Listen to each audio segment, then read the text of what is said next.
very much.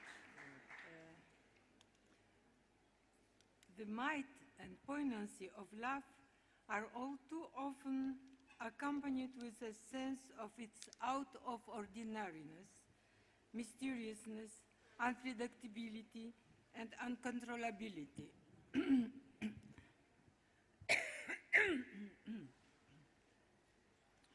Although we are aware of love's universal nature and commonality, we tend to believe that this particular experience of ours is unique and unrepeatable. We wish to crack the mystery, solve the puzzle, comprehend what has fallen upon us, predict what is going to happen, and resume control over our future. Love grasps and embraces our bodies, souls, and minds. It resides and roots in our carnality, spirituality, and thoughts, and yet deeper in nature, culture, and society. Love is a drive to fuse with another, a bodily junction in the order of nature, as much as in the spiritual symbolic unity on the cultural and social plane. I intend to examine and scrutinize here three aspects of love and their interrelations in reference to Freudian analysis of id, ego, and superego, and following other authors who acknowledged a triadic model of love. For instance, Zygmunt Bauman explores the relationship between sex, eroticism, and love. Robert Sternberg, an American psychologist, wrote about the triangle of love consisting from intimacy, passion, and commitment. And an American sociologist, Thomas Scheff, developed so-called 3A formula of love that includes attraction, attunement, and attachment. Frailty of love, its fragility, transience, fluidity, and elusiveness may have their roots in carnal, biological, psycho-cultural, and normative social aspects of love relationship, as well as in the tensions and changing connections between these three aspects. Frailty of love derives also from being a subject-object relation. Love links a feeling, admiring, adoring, desiring, lasting, and caring subject with an object forever retaining its externality, alterity, difference. It appears to arrive from outside, happen to us, who feel like pierced with Cupid arrow, and yet it inhabits inside us, the subjects. In case of things like a painting, a sculpture, a dress, a house, a car or an iPhone, or in case of ideas, whether religious, ideological, or scientific, this is a unilateral relation, not another subject on the receiving side of the relation, and so no expectation of reciprocity, though there is a desire to appropriate and possess, even merge, become one with the object. In love relations between humans, to which we will limit ourselves here today, two subjects appear, but each one is simultaneously also an object for the other. True, a relation may remain unilateral, as in unrequited or unconfessed love, unreciprocated, unfulfilled, though faithful and durable nevertheless. Even a reciprocal love may, however, be asymmetrical, as love relationship is always a matter between two different others. However much they try to pierce, transgress, and overcome their authority, and to puncture and pervade their otherness. Bauman says that in every erotic encounter, the partners are at the same time subjects and objects. Abolition of that contradiction is inconceivable unless both sides agree to play intermittently or simultaneously both roles, or better still, merge to blend the two roles into one. Merger of subject and object roles, as much as the cooperation and combination of passion, intimacy, and engagement in sustaining the bond, are conditions of a wholesome love, offering happiness and fulfillment. The process of individualization, fragmentation, and atomization of interhuman bonds, marking the liquid modern times, hamper, however, and considerably reduce the chance that those conditions will be met. Disturbing the links and the balance between the ingredients of love relationship and of the mutuality of feelings can cause pathological deformations, generating in turn love devastating resentments. Breaking the links between sexuality, eroticism, and love, resulting from fragmentation of personal bonds and overall individualization, makes each of these elements fit to be deployed as instruments of exploitation, pursuit of power and control over the other, and in the last account, to become a factor in the recycling of love passion into that of hatred. Sex can degenerate into rape, eroticism into pornography, while marriage can be transformed from a union of love into a prison of partners in hatred. Biological organism, human body, receiver of delights and pain, remains the pivot of love. Love is desire of bodily contact, touching, caressing, stroking, kissing, entanglement of bodies, mutual penetrating, simultaneity of rapture and fulfillment.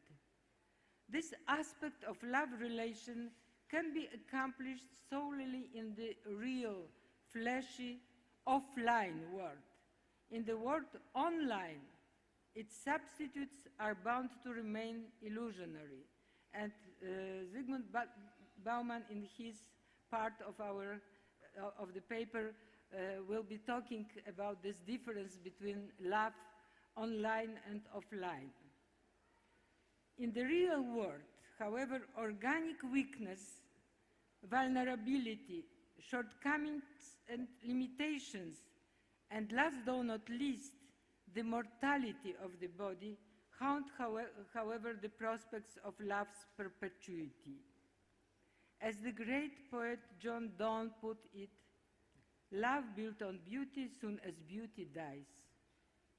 Men and women, swearing love till death do us part, seldom if ever give thought to the death that will set them apart. In their protest against separation, people in love, as Romeo and Juliet, choose dying together. Michael Haneke's film L'Amour shows the struggle of loving husband and loving wife against the weaknesses of her deceased body, and the triumph of love through the husband's asphyxiating his lover to liberate her from pain. Freud's motive of the incessant struggle between Eros, the god of life, and Thanatos, the death god, returns in Bauman's analysis of love, and I will quote here. Eros is possessed by the ghost of Thanatos. This is not a matter of Eros' precocity, and no amount of schooling and teach-yourself expedients can free him from the morbid, suicidal inclination. The challenge, the pull, the seduction of the other render all distance, however reduced and minuscule, unbearable large. Fusion or overpowering seems the only cure for the resulting torment. And there is but a thin boundary, all easy to overlook, between a soft and gentle caress and a ruthless iron grip. Eros prompts a hand to be stretched toward the other, but hands that may caress may also clutch and squeeze. And that's the end of quotation.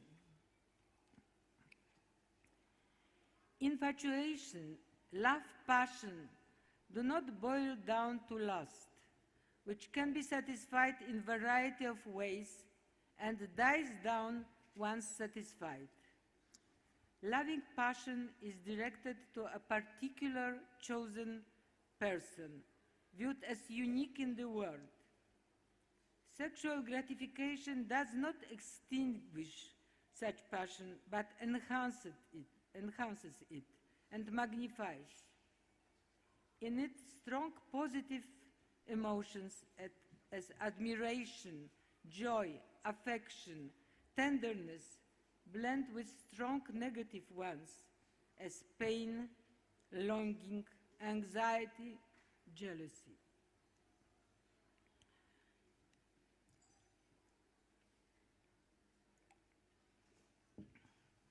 Unilateral imposition of breaking of relationship may lead to violence, coercion, and jealousy obsession.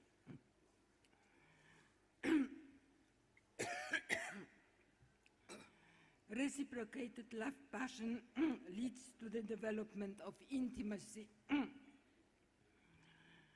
mutual understanding, sympathy and empathy, harmony of feeling, loyalty, support, and trust. The partners identify with each other. They feel as two in one or one in two, a union of souls, inside which borderlines between personalities blur, and differences of interest pale and wear off. On the other hand, balancing the emerging amalgam becomes a problem. Equilibrium and the sense of fairness and equity may be shaken if one partner attempts to impose all needs, interests, and preferences and represent them as shared by both and binding on both. Or in the opposite case of a total surrounding of one's will, resigning on the own desires, desisting on initiatives, and a complete submission to the other partner's volition. Love reduced to passion and intimacy, often called romantic love, or in Anthony Giddens' term, pure relation, and it can avoid commitment, understood as was defined by the Polish psychologist Bogdan Wojciszka. Commitment are decisions, thoughts, emotions, and deeds aimed at the transformation of love relationship into a durable union entertaining that union despite all sorts of obstacles. Commitment entails awareness of being in love, of the significance of love in one's life, desire to keep it alive, and accepting the mutual responsibility of partners for each other. It finds its manifestation in care, protection, and obligation of mutual help. Escape from commitment is provided by pure relationship that, according to Anthony Giddens, relies solely on the offered gratification of desire and continues only so far as it is thought by both parties to deliver enough satisfaction for each individual to stay within it. Pure relationship is not, as marriage once was, a natural condition whose durability can be taken for granted short of certain extreme circumstances. It is a feature of the pure relationship that it can be terminated more or less at will by either partner at any particular point. For a relationship to stand a chance of lasting, commitment is necessary. Yet anyone who commits it herself without reservation risks great hurt in the future, should the relationship become dissolved. Bauman criticizes this type of relation, whose frailty renders the bonds fragile and transient. If the relationship should fulfill its function when a partner faces a test, it needs stronger and more reliable buttresses than capricious and brittle feeling of satisfaction. Pure relationship is the intimacy of persons who suspend their identity of moral subjects for the duration. Pure relationship is de-ethicized intimacy, intimacy stripped of moral values. The absence of commitment does not only menace brittleness, loss of love, and sufferings caused by being abandoned.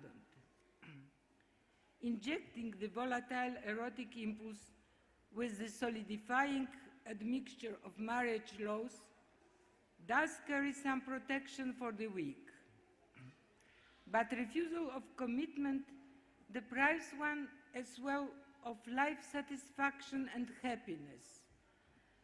Because according to psychological and sociological studies,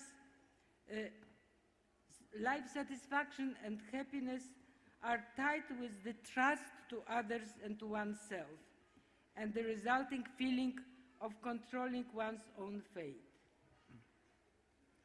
In the absence of commitment, we lose the chance of developing our moral self in the course of our cooperative effort to overcome our weaknesses and resolving difficult problems. Commitment reinforces our feelings of security, but simultaneously reduces the sense of freedom. Once a love relationship becomes merely a duty from which desire, passion, and intimacy vanish, it turns into just an appearance. A bond limited to sharing certain life tasks and pursuing certain life purposes can become empty of love. Duty replaces love as the comfortable routine replaces frantic effort and adventure. I tried to tell you as much as I could and had time to what is love, of which Samuel Johnson, the authors of the first dictionary of the English language, wrote that it is, I quote, the wisdom of the fool and the folly of the wise, unquote. And Shakespeare said that to be wise and love exceeds man's might. As one says all that there is to be said about love, the most important things remain unspoken. The great poet W.H. Austin asked questions about love. Will it come like a change in the weather? Will its greeting be courteous or rough? Will it alter my life altogether? Or tell me the truth about love? And these questions have remained, I'm sorry to say, unanswered. To make things more difficult yet, there is still another story of love to tell, a new story of love in the brave new online world. What is new about such love? And is it indeed as new as one would think? Above all, is it easier to tell about? Well, we will hear from Zygmunt Bauman.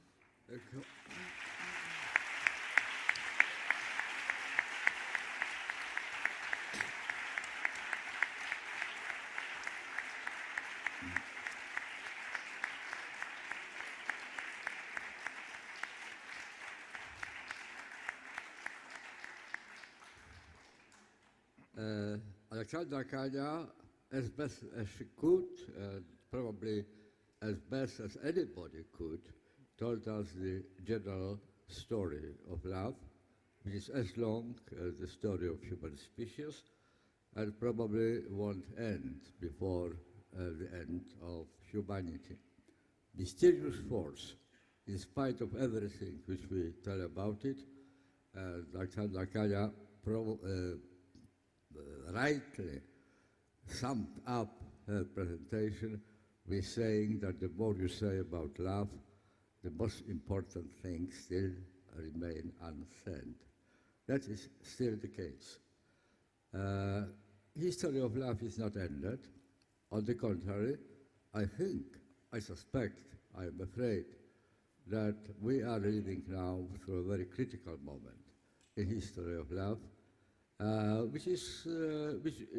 into this critical moment, we were brought by certain developments, but very radical, very far-reaching developments in the way we live in the world. And this way of living, being in the world, has been changed by the arrival of online life. Ladies and gentlemen, you and me, everybody else, is now dividing life into two different parts. On the one hand, you have the online world. On the other, you have the offline world. And according to the latest sociological research, the average person today in the world, it changes depending on the generations, but on the whole, average person, statistical average, spends half of the waking part of every day not in front of other human beings, but in front of screens, all sorts of screens, touching screens, and not meeting another human being, not being in a company with another human being. As Mark Bowser, psychologist and biologist of Harvard University, sums up the current trends, allow me a quote from him. Today, he says, most of our connections are through the internet. The closest tactile experience we have is with our keyboard and the magical glass of an iPhone, Twitter, Facebook, chat, IM, Google Talk, and Skype. As remarkable as these technologies are, and as wonderful as they are enabling us to stay in touch with friends and family that live in other countries, or even other states, they have caused a fundamental decline in our capacity for the normal face-to-face encounter. They have, I quote again from Mauser, they have enabled us to be mind blind, insensitive to others' body language, to the way they hold themselves and express feelings in an eyebrow or curled nose. Well, the spectacular development recently, of which you are perfectly aware because you are one, we are some of the factors of this development, you are participating in it, development of so-called social websites or social networks. Now, this development was caused by the rising feeling that on the one hand, we find establishing stable relationship with other people very difficult and also full of ambushes, simply because by establishing what Professor Kania discussed under the name of commitment with another human being. Commitment is a necessary condition of relations being stable. By doing that, you just are tying your hands, you are mortgaging your future, and therefore you can very easily fall into a mortal trap of the routine, boredom, and from which you won't find an easy exit. Establishing, therefore, connections with other people is risky, and the fact, the attempt to make an exit from non-satisfactory relationship is also demanding very, very complicated, time-consuming, energy-consuming skills. So the career of the social internet, a social part of the internet, so to speak, was based on the promise that all these difficulties will be removed.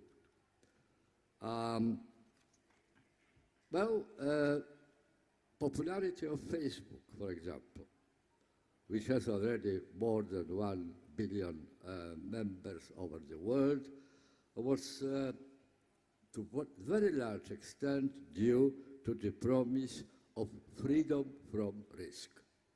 You can enter a relationship not fearing the consequences, because it can be so easily broken at any moment. There's another promise, which proved to be tremendously attractive, is to offer you togetherness without the burden of commitment. Commitment is the bleak side of the brilliant side of the collection, which is togetherness, enjoying each other's company, helping each other, and so on.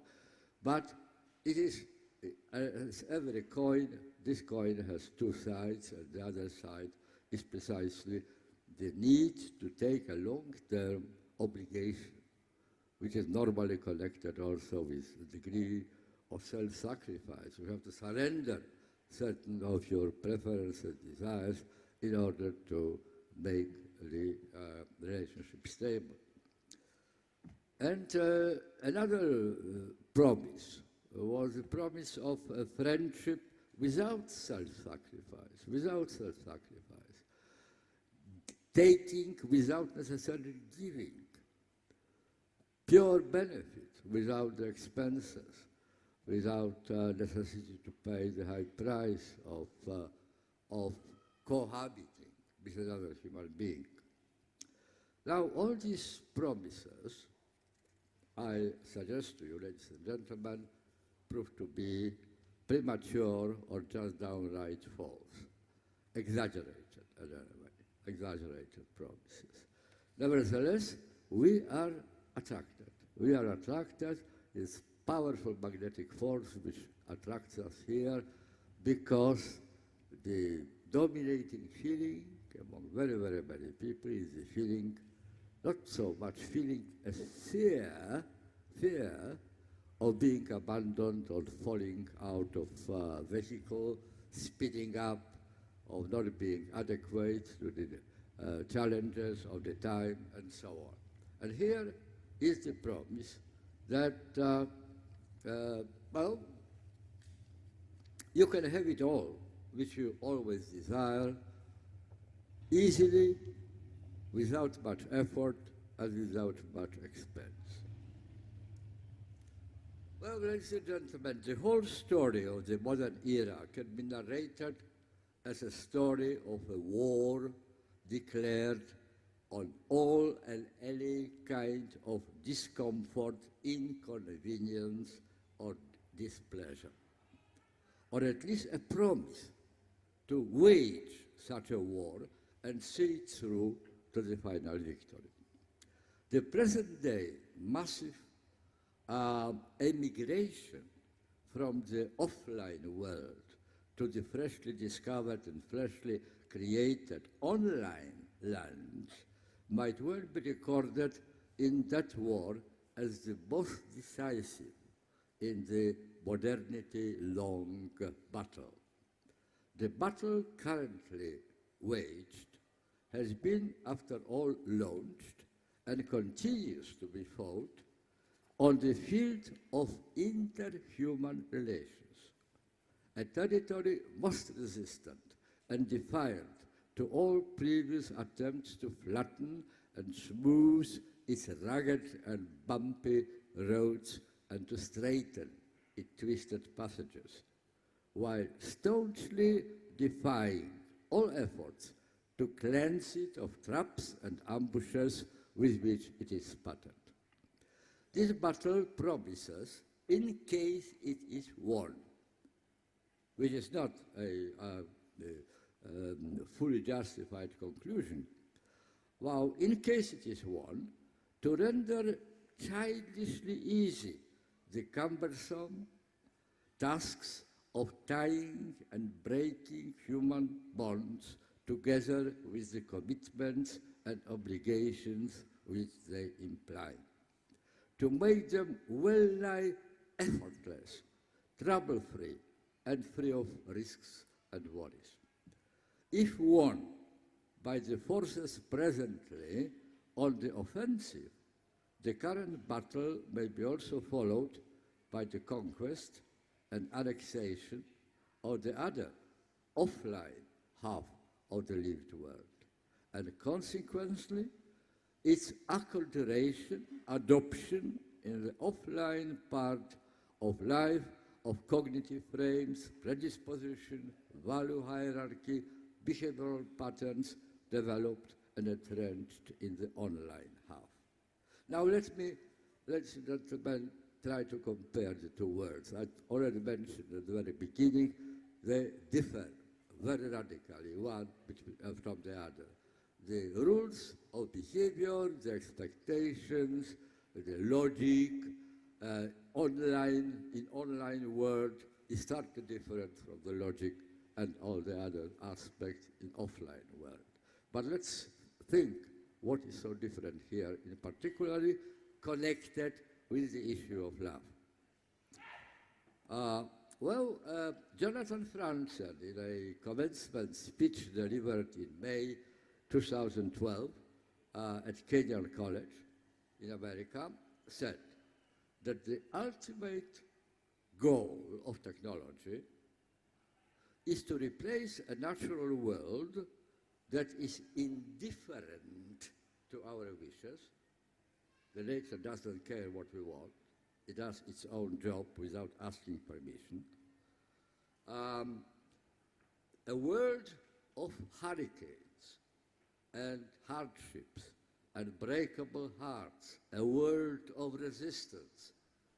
All that to replace with a world so responsive to our wishes as to be effectively a mere extension of the self. It is all about convenience, stupid, one would say, paraphrasing the old saying in a different context by Ronald Reagan, about an effortless comfort and the comfortable effortlessness, about making the world obedient and pliable, about excising from the world all that would stand between desire and its fulfillment.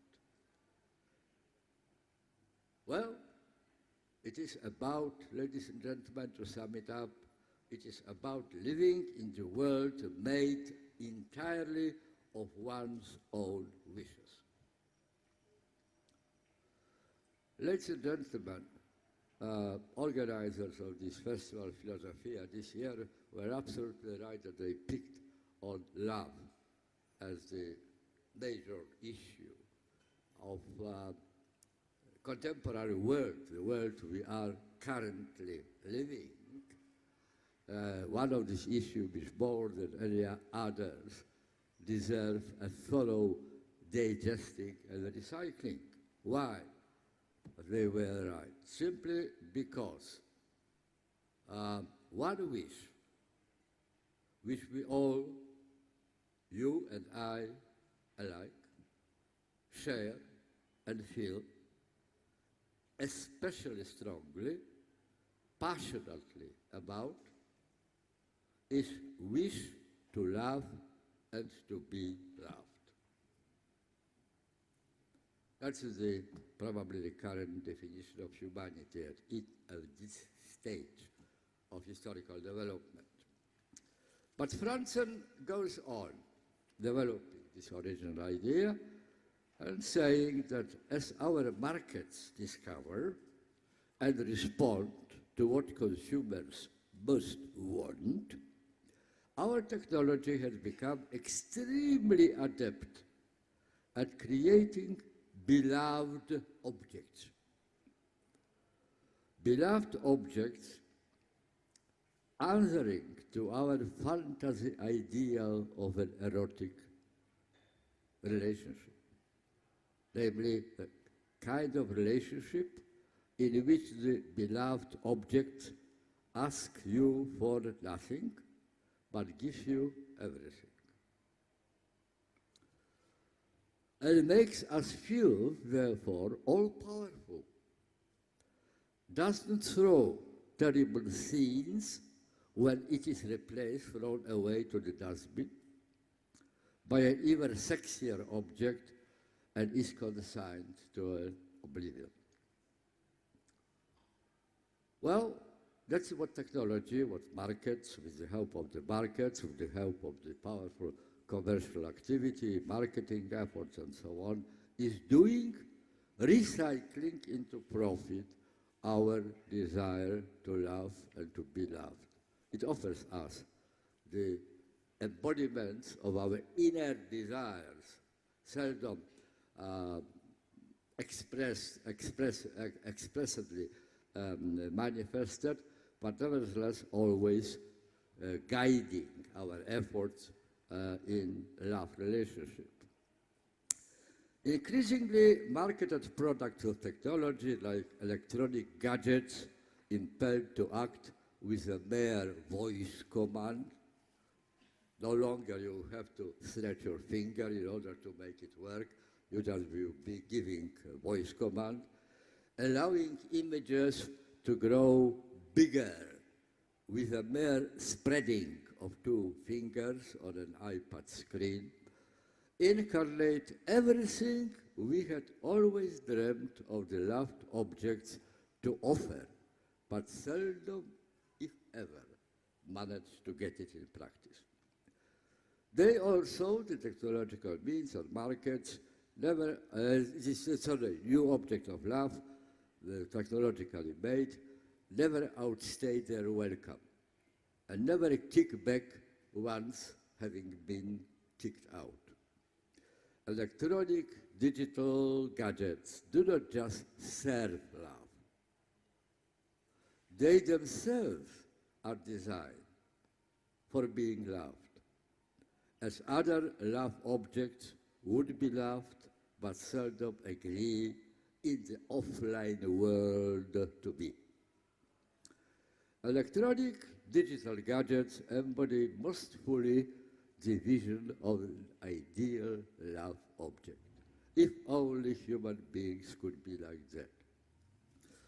They set standards and patterns for both the entry and the exit of love affairs, with which all other love objects, electronic or fleshy, carnal, inanimate, animate, would be hence able to ignore only on their parent. Anybody who spends 7 hours of waking time in front of a screen without facing up to any human being cannot easily understand why the other human being should not be exactly like an iPad. You just snatch your fingers and it blows as it goes, big, big, big and bigger, as big as you want it to be. Well, the original offline version of love of a human for human means, as you have already heard from Professor Aleksandra Kania, and probably some of you even experience it firsthand in your own life practice. Now, commitment, acceptance of risks, readiness for self-sacrifice, that is what real, original love, of which Professor Kania has spoken, contained inevitably. Love means choosing an uncertain, unmapped, and wobbly track in hope and determination to share life with another human being. Love may or may not go in pair with happiness, but very seldom it can go in pair with comfort and convenience. One who really wants to implement dream of loving and being loved better remember that truth. Well, love never can go together with confident expectation, let alone certainty, that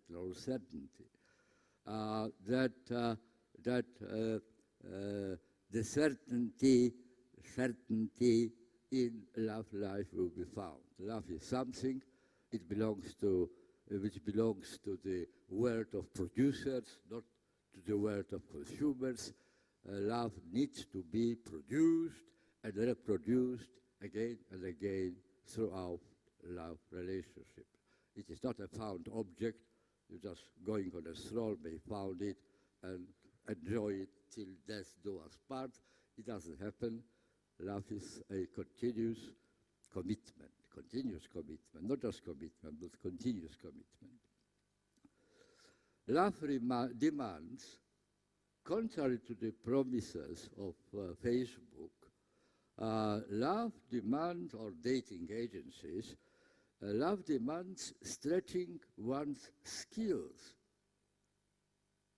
and one's will to the utmost, portending all the same a possibility of defeat, of unmasking all inadequacy, of an injury to self-esteem. The sanitized, thorn-free and risk-free electronic product is therefore anything but love. What it offers is an insurance against the dirt, which, I quote here again Franzen, as Franzen rightly observes, love inevitably splatters on the mirror of the self-regard. Well, to sum up, ladies and gentlemen, the electronically concocted version of love is, in the last account, not at all about love. Consumer technology products catch their clients on the bait of satisfying not their need of love, but satisfying their another need of self-love, narcissism. They promise to reflect well on us. Well, you are getting 500 friends on Facebook, just moving your finger on the screen during one day, and if you get bored with them and enough is enough, you want to get rid of them, you just again push your finger along the screen, delete them from your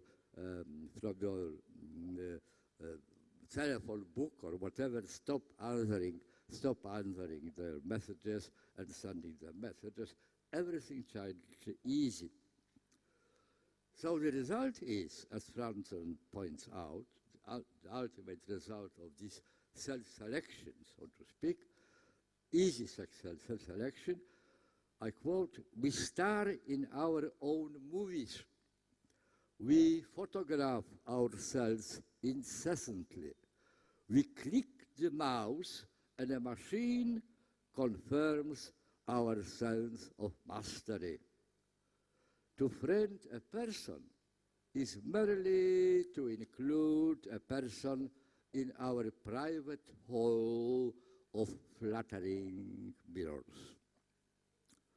But he adds, trying to be perfectly likable is incompatible with loving relationship. I'm terribly sorry that I said news to everybody who still holds illusions that love is just childish easy. You just need to find a proper shop with proper pills, the proper counselors with proper advisors, and everything will be okay. And then, well, a stroke of luck is also necessary, but otherwise it is easy to achieve without straining yourself.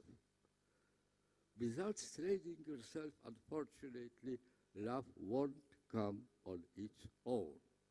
It needs to be made, attended to, and attended to incessantly. Jean-Claude Kaufmann, very brilliant French sociologist, I think hit the bull's eye when he wrote, "According to the romantic ideal, it all began with sentiment, which then developed into desire. Love led via marriage to sex. We now seem to have two very different options. We can either cheerfully indulge in sex as a leisure activity, or we can opt for a long-term commitment. The first option means that self-control is primarily a question of avoiding commitment. We are careful not to fall too much in love. By too much, that means going as far as cutting out the exits. We are committed. Finally, ultimately, there is no retreat from the point. The dividing line between sex and sentiment is becoming increasingly ill-defined. The two options, Kaufmann points out, correspond to two conflicting models of individuality. Accordingly, contemporary individuals pressed to follow both are likely to be pulled in two opposite directions. On the one hand, there is the economic model, which assumes that individuals always act on the basis of rational self-interest. The alternative model is supplied by love.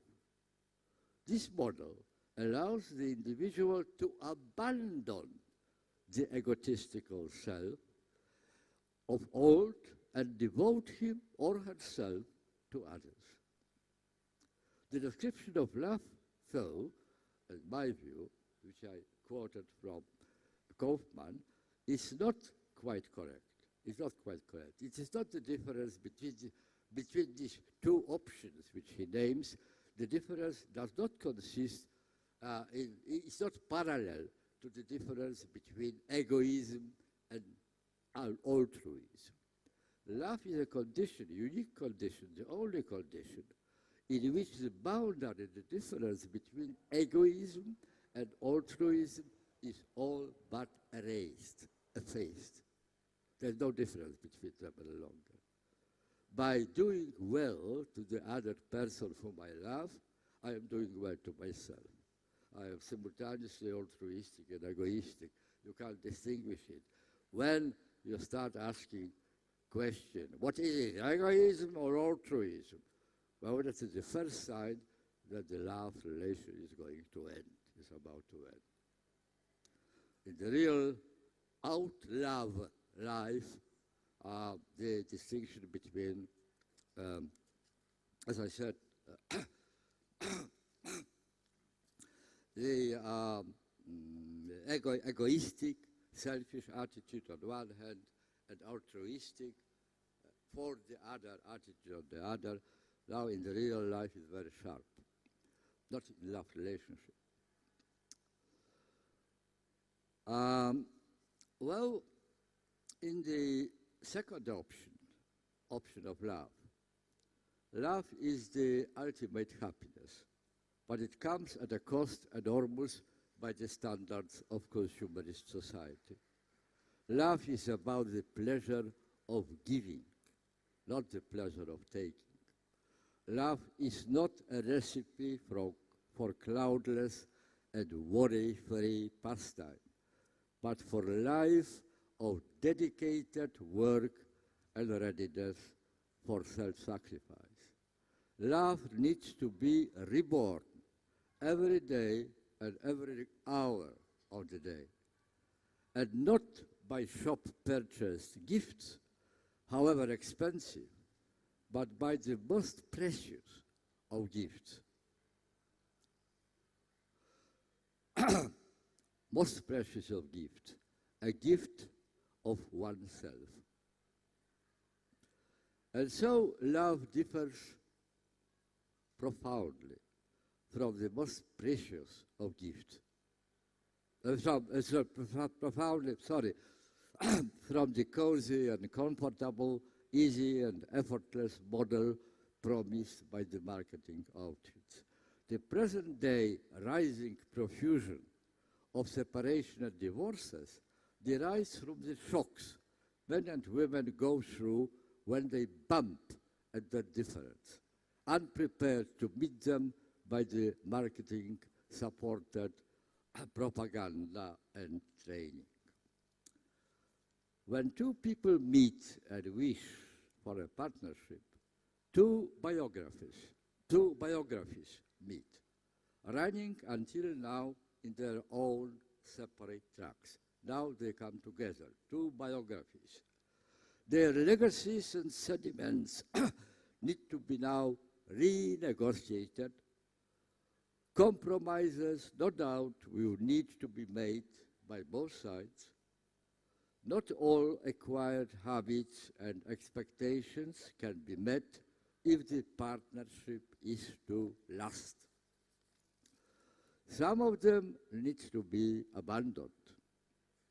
Consumerist culture, however, rebels against all and any discomfort, self-abnegation, relinquishing of desires. Consumerist culture and its spokespersons would advise throw the insubordinate object, in this case the partner, away and go back shopping, replace it with another new and improved. Men and women who have confused client-commodity relation with human partnership may, however, wake up to the truth to which they have been previously made blind, that however many are thorns of a rose. However, many sorts the rose of their togetherness might have had. Its ravishing fragrance was worthy an occasional sting or two and a few drops of blood.